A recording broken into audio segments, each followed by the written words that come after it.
بسم اللہ الرحمن الرحیم۔ اللہ کے نام سے شروع جو بڑا مہربان اور نہایت رحم کرنے والا ہے۔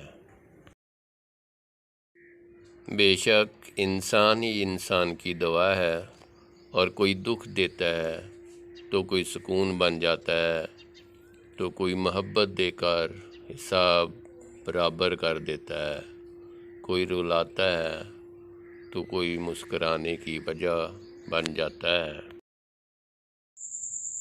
عورت سے علم چھین لیا جائے تو جہالت نسلوں میں سفر کرے گی، اور اگر علم کے نام پر عورت سے پردہ چھین لیا جائے تو بے حیائی نسلوں میں سفر کرے گی۔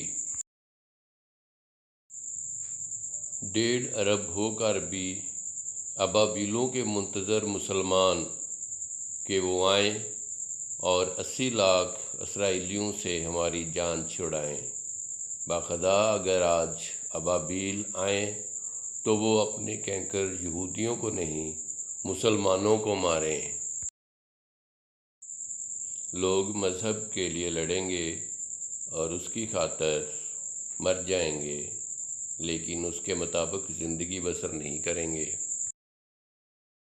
کا کتا اور وہ شخص برابر ہیں جن کے ڈر سے عورت اپنا راستہ بدل لے۔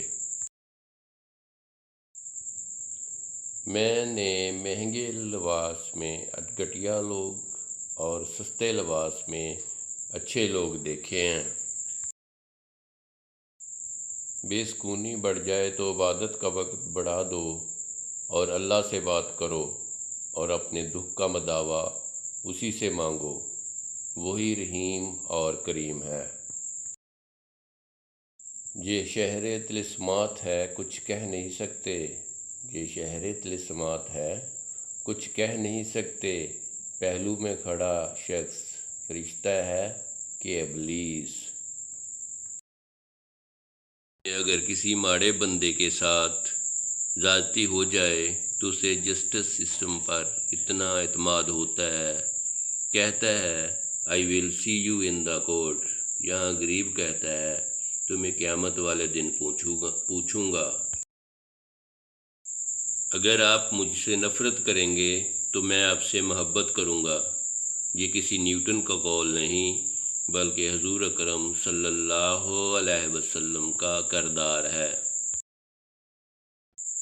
بے بس انسان کا سجدہ ہی اس کی بے بسی کا علاج ہے۔ توبہ کرتے رہا کرو، زندگی کب ختم ہو جائے گی کوئی نہیں جانتا۔ جھوٹے شخص سے کبھی بھی بحث نہیں کرنی چاہیے، آپ اس سے کبھی بھی بحث جیت نہیں سکتے، کیوں نہ کہ اسے اپنے جھوٹ پر آپ کے سچ سے بھی زیادہ یقین ہوتا ہے۔ انسانیت وہاں دم توڑتی ہے جب ایک انسان کی مصیبت دوسرے کے لیے تماشا بن جاتی ہے۔ دنائی کا تعلق بالوں کی سفیدی سے نہیں، عقل اور تجربے سے ہے۔ دل سیاہ ہو تو داڑھی کے سفید بالوں کی کیا وقت۔